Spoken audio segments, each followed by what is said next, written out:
सर्वसामान्यांच्या हक्काचा आवाज जागर जनस्थान। इगतपुरी तालुक्यातील भावली धरण परिसरात मोठ्या प्रमाणात पर्यटकांची गर्दी झाली आहे।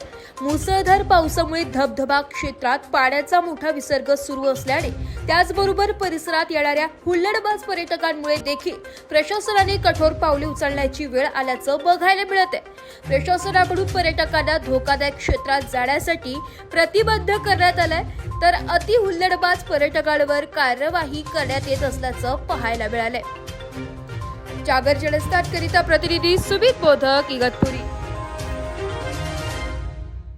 नाशिककरांसाठी जाहीर आवाहन। पावसाळ्यात अतिसार, गॅस्ट्रो, कॉलरा यांसारखे दूषित पाण्यामुळे होणारे आजार होऊ नयेत म्हणून उघड्यावरील अन्नपदार्थ व कापलेली फळे खाऊ नका। पिण्याचे पाणी गाळून 10 मिनिटे उकळून प्या। जेवणापूर्वी व बाळास भरवण्यापूर्वी हात स्वच्छ धुवा। ताक, शहाळ्याचे पाणी, डाळीचे पाणी भरपूर प्रमाणात प्या आणि ताज्या अन्नपदार्थांचे सेवन करा। रोगाची लागण झाल्यास त्वरित डॉक्टरांचा सल्ला घ्या। स्वच्छता पाळा, रोग टाळा। सार्वजनिक आरोग्य विभाग, मनपा नाशिक द्वारे जनहितार्थ प्रसारित।